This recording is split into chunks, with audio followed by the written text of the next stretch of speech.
Evening update on the disastrous 26th of October. In a stunning display of American power, the U.S. shot down all 100 Iranian missiles targeting the USS Abraham Lincoln aircraft carrier. The true objective of Trump behind the frenzied campaign is revealed. Fearing a U.S. landing, Iran is hastily defending Kharg Island. The Tehran regime is continuously spreading fake news about destroying U.S. weapons. Cuban leader Raul Castro is involved in guiding negotiations with the U.S. The U.S. continues to coddle security guarantees for Ukraine. China announces the world's largest database of ships that can be targeted using advanced sensors. Belarusian and North Korean leaders sign a cooperation agreement in Pyongyang. Welcome to U.S. Sphere. Smash the like button, subscribe, and turn on notifications. Never miss the unfiltered truth on America's global dominance. Let's dive straight into the details of these game-changing developments. Humiliating failure. Over 100 Iranian missiles targeting the aircraft carrier Abraham Lincoln were all shot down. Amidst the ongoing Middle East conflict, Iran announced on Wednesday, May 25th, that it had launched a series of cruise missiles at the U.S. aircraft carrier Abraham Lincoln. However, U.S. President Donald Trump revealed the day before that all 101 missiles launched by Iran at the Abraham Lincoln had been shot down. Since the United States launched its furious campaign against Iran on the 28th, the JS Abraham Lincoln Carrier Strike Group has become the core force currently operating in the Arabian Sea. The Iranian military said in a statement broadcast on state television Wednesday that the Navy's quad cruise missiles had locked onto the JS Abraham Lincoln, forcing it to change its operating position. The statement quoted Iranian Navy Commander Saram Irani as saying that the GS Lincoln task force was always under his close supervision and that once it entered the range of Iranian missile systems, it would be heavily attacked by the Iranian Navy. However, Trump revealed on Tuesday that all 101 missiles that Iran fired at the JS Abraham Lincoln were shot down at sea. He said they fired 100 missiles at RJS Abraham Lincoln, one of the world's largest ships, and of the 101 missiles fired, all were shot down at sea. That same day, while attending Mark Grenman's inauguration as the new Secretary of Homeland Security, Trump told reporters, "Think about what this means. 101 high-precision, extremely fast missiles were all shot down, and most of them are now lying at the bottom of the sea."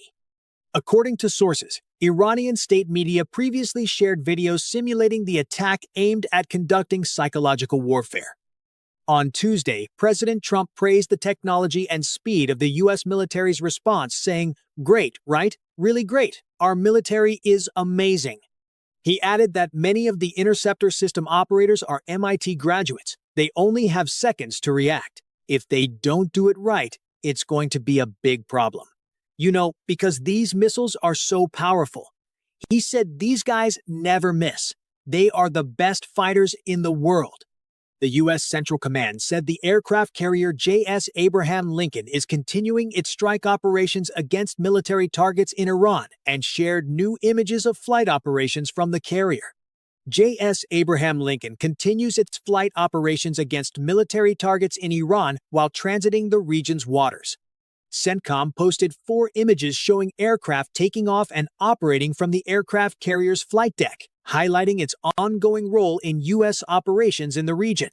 This is just the beginning of the story. Stay with us as we reveal even more.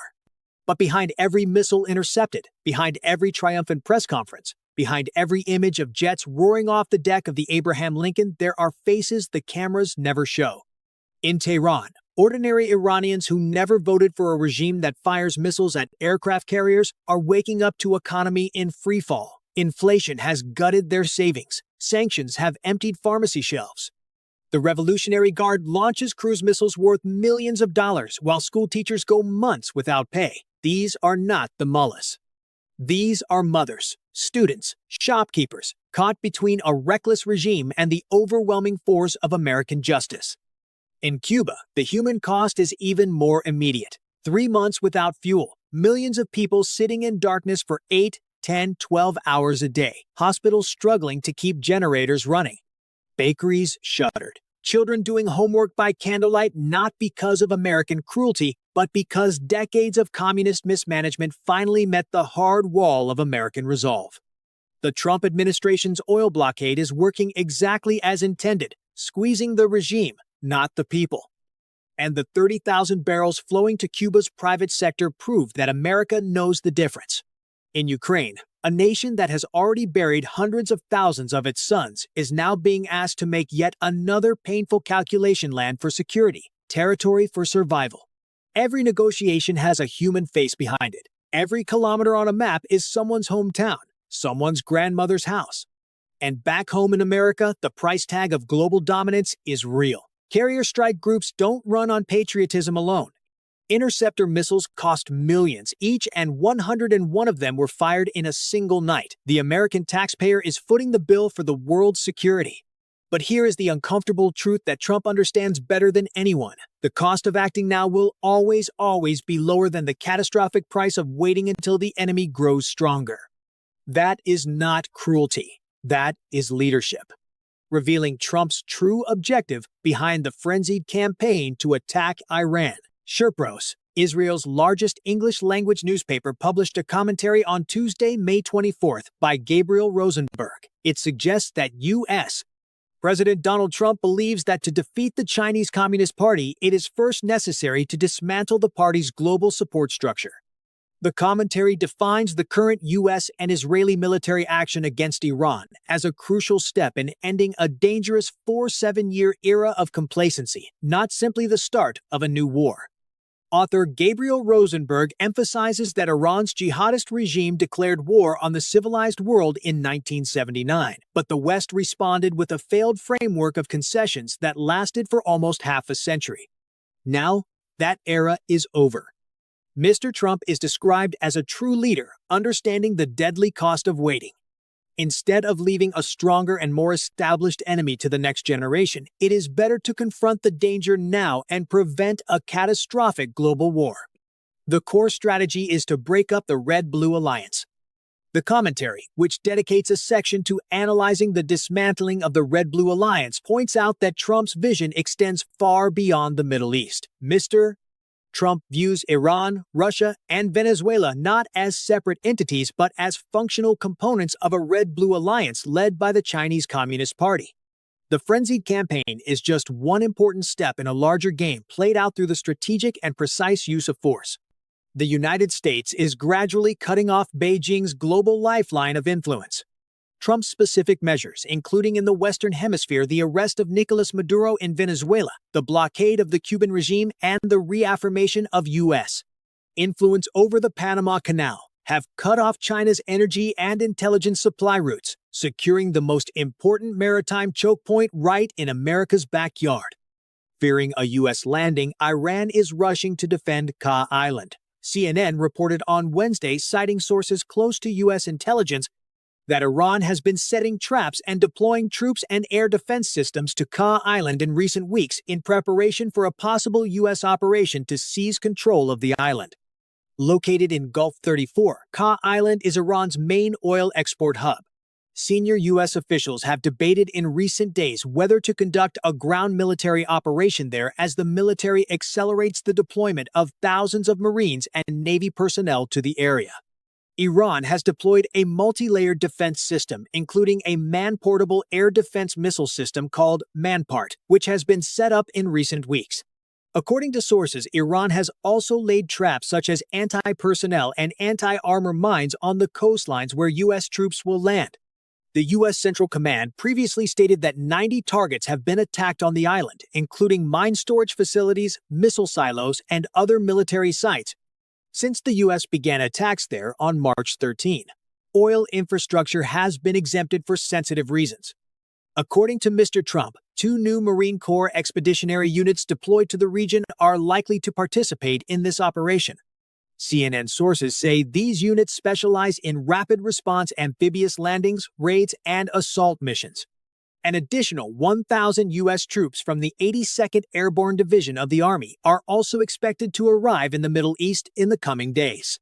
According to another source familiar with U.S. military plans, the Central Command has been continuously monitoring the island from the air. Therefore, the military has been able to observe both physical and environmental changes across the island. Stay with us as this high-stakes confrontation on Kha Island continues to unfold.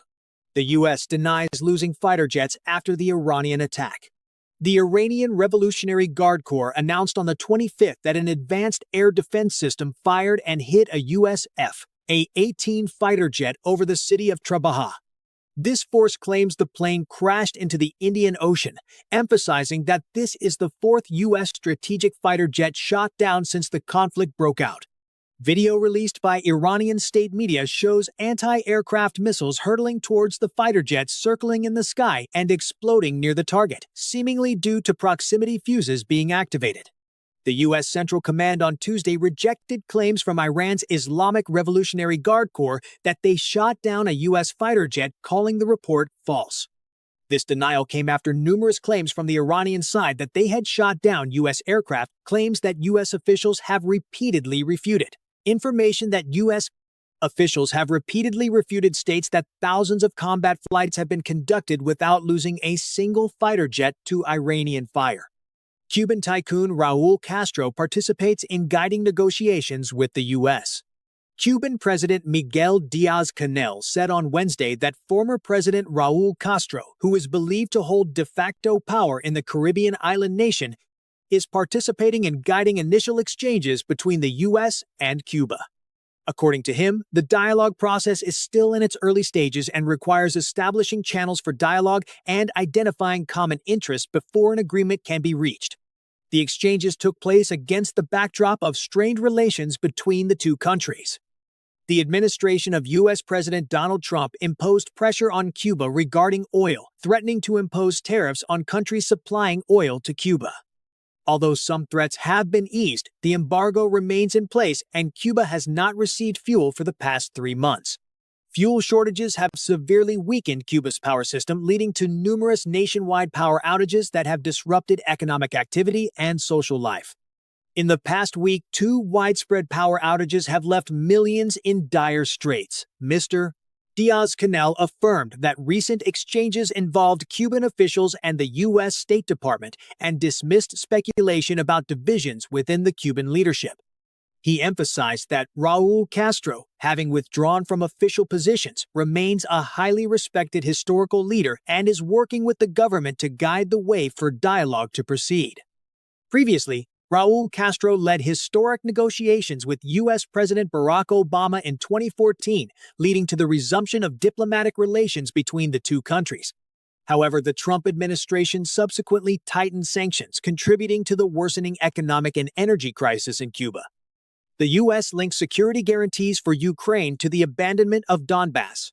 President Vladimir Zelensky told Reuters in an interview that the U.S. was stipulating that Ukraine must cede the entire Donbass region to Russia in exchange for security guarantees for a peace agreement in Ukraine. The Middle East certainly has an impact on President Trump and, I think, on his next steps. Unfortunately, in my opinion, President Trump is still choosing a strategy of putting more pressure on Ukraine, Zelensky told Reuters. The U.S., Russia, and Ukraine have held 3 rounds of trilateral high-level talks in Abu Dhabi and Geneva this year aimed at negotiating an end to the deadliest conflict in Europe since World War II, which has devastated large swaths of Ukrainian territory and claimed hundreds of thousands of lives.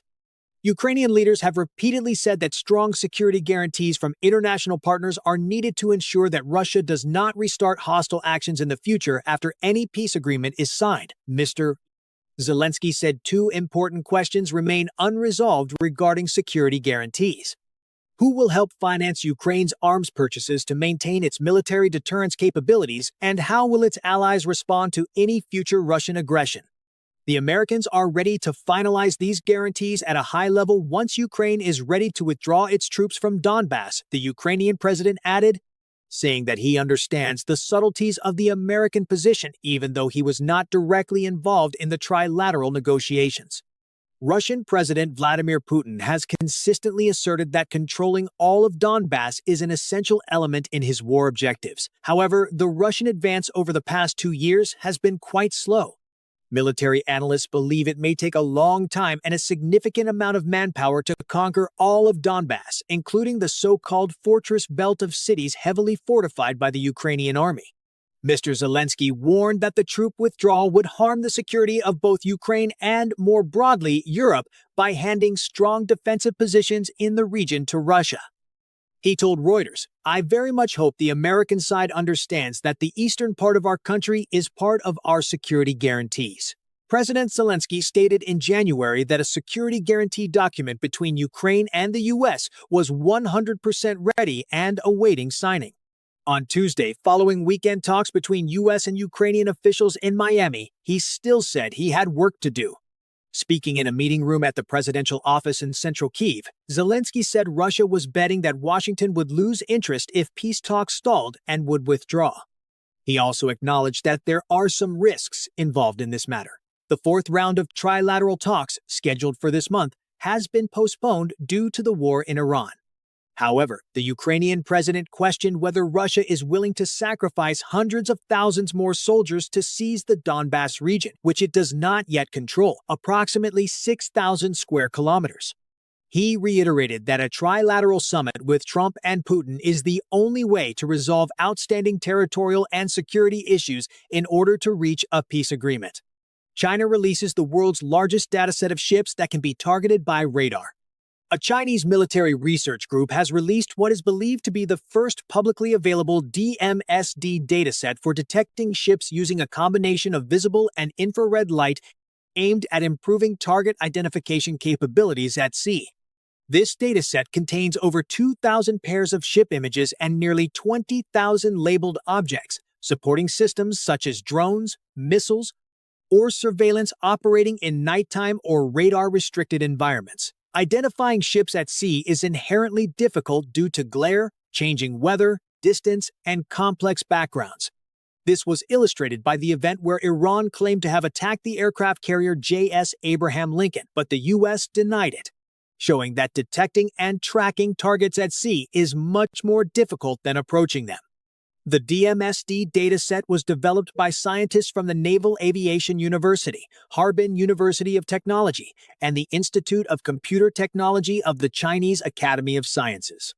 Unlike previous datasets, which mainly focused on urban environments or used only one type of data specifically designed for marine environments and combined high-resolution images with infrared images, the data was collected in the coastal waters of Yantai, Shandong under various conditions such as clear skies, clouds, rain, fog, as well as at different times from day to night, which helps increase the accuracy of the recognition algorithms. The research team said they will continue to add more data types such as radar and SAR to expand target detection capabilities. The release of the dataset, which has potential military applications, is explained as supporting computer vision research and maritime surveillance in all conditions, although the public motive has not been clearly explained. Now let's talk about the player that never fires a single shot but may be watching these developments more carefully than anyone else on the planet. Beijing has said very little about the Abraham Lincoln, very little about Kharg Island, very little about the 101 missiles lying at the bottom of the Arabian Sea. And that silence is not weakness. That silence is strategy. Here is the question every American needs to be asking right now. While the United States is fully engaged in the most intense military campaign in the Middle East in decades, what is China quietly doing everywhere else? The answer is as bold as it is alarming. While American carrier strike groups dominate the Arabian Sea headlines, Chinese investment deals are being signed across Africa. While CENTCOM posts images of jets launching off the Lincoln's flight deck, Chinese diplomats are deepening trade relationships across Southeast Asia right in America's strategic backyard in the Pacific. Beijing does not need to fire missiles. It simply needs America to stay busy. Then there is the oil calculation. Every day of conflict in the Persian Gulf sends energy markets into chaos. And in that chaos, China, the world's largest oil importer, is quietly negotiating discounted energy deals with desperate sellers locked out of Western markets. Disruption is not Beijing's enemy. Disruption is Beijing's opportunity. But perhaps the most chilling dimension of all is this: China's newly released ship-targeting dataset did not appear by accident, and it did not appear at a random moment in history. Chinese military scientists are watching every Iranian missile launch, every American intercept, every naval maneuver in real time. They are not just observers. They are students, and the Arabian Sea is their classroom. Make no mistake, Trump sees all of this. The strategy to dismantle the Red-Blue alliance is not just about defeating Iran. It is about denying China the breathing room it needs to grow stronger while America looks the other way. The clock is ticking and Beijing knows it. The U.S. has exported 30,000 barrels of gasoline to the Cuban private sector since the beginning of the year. The U.S. has exported approximately 30,000 barrels of fuel to the private sector in Cuba since the beginning of 2026. According to shipping data and documents collected, this move is part of the Trump administration's strategy to support the private sector while maintaining economic pressure on the Cuban government. Since January, Washington has imposed a de facto oil blockade on Cuba, cutting off supplies from Venezuela and threatening sanctions against other countries that ship fuel to the island nation. However, the U.S. allows exceptions for private businesses not affiliated with the Cuban state or military. Although imported fuel accounts for only a small fraction of Cuba's previous needs, approximately 100,000 barrels per day shipments are increasing weekly. To date, 61 container ships carrying various goods, including fuel, have arrived at Cuban ports, primarily Mariel. This new supply helps some private businesses stay afloat amid a severe energy crisis affecting transportation, electricity production, and tourism. Importing entities include bakeries, distributors, and online retail platforms such as Supermarket 23, which had already been temporarily shut down due to fuel shortages. Fuel is primarily transported using ISO containers, mostly diesel fuel, and is mainly sourced from the U.S. Private businesses are prohibited from reselling and are only allowed to use it internally, while also being subject to strict controls to prevent transfers to the state. The U.S. government warned it would revoke export licenses if it discovered that fuel was being diverted to the Cuban government or military. For its part, the Cuban government has also allowed private businesses to import fuel to alleviate the domestic energy crisis. Belarusian President Alexander Lukashenko and North Korean leader Kim Jong-un signed a friendship and cooperation agreement in Pyongyang today, February 26. The agreement covers various fields such as agriculture, education, health, business, science, and information exchange. The document was signed within the framework of Lukashenko's state visit to North Korea and the summit meeting between the two leaders. Both sides assessed this as an important step to ensure the stable development of bilateral relations. During the talks, Mr. Lukashenko emphasized that the relationship between the two countries has its foundation from the Soviet era and will enter a new phase based on shared values such as patriotism and respect for history. He also called on independent countries to strengthen cooperation in the context of a complex international situation. On the North Korean side, Kim Jong-un affirmed that the two countries are working towards building a multipolar world based on the principles of independence and fairness, and expressed support for Belarus in pursuing its independence policy and opposing pressure from the West. This visit is Lukashenko's first to North Korea since taking power in 1994. And the participation of many high-ranking Belarusian officials marks a significant strengthening of relations between the two countries in the axis of evil that both provided strong support to Russia in its full-scale invasion of Ukraine. And now, before we close tonight's briefing, there is one final battlefield you need to understand. A battlefield with no missiles, no aircraft carriers, no Marines. But make no mistake, it is just as consequential as anything happening in the Arabian Sea. It is the information war, and it is being fought at full intensity right now on every screen in the world. Consider what happened in the past 24 hours alone. Iran's Revolutionary Guard announced with full confidence that it had shot down a US F-18 over the Persian Gulf. They released video. They gave coordinates. They named the location. CENTCOM responded immediately false, fabricated, zero basis in reality. Thousands of combat flights, zero aircraft lost to Iranian fire. So who do you believe? That is exactly the question Tehran wants you to be asking. Confusion is the weapon. Doubt is the ammunition. Then look at Iran's simulated attack videos, carefully produced, dramatically scored footage of cruise missiles locking onto an aircraft carrier. Pure psychological theater, designed not to destroy a ship, but to destroy confidence, to make ordinary people around the world wonder, is America really untouchable? But here is where it gets truly interesting. The United States is playing the same game and playing it brilliantly.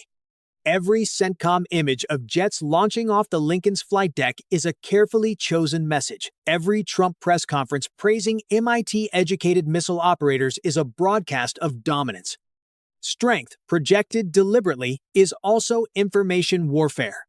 In this environment, the average person faces the hardest challenge of the modern age, separating signal from noise, truth from theater, facts from carefully engineered narratives. That is precisely why programs like this one exist, not to tell you what to think, but to cut through the fog, lay out the facts as clearly as possible, and trust you to reach the right conclusions. Because an informed American is the most powerful force in the world. And that is something no Iranian missile or Chinese dataset will ever be able to shoot down. From the humiliating failure of over 100 Iranian missiles lying at the bottom of the sea, to Iran's panicked rush to fortify Kharg Island, to Trump's masterstroke dismantling the Red-Blue Alliance, tonight's developments send one unmistakable message: America is back, America is strong, and America is winning.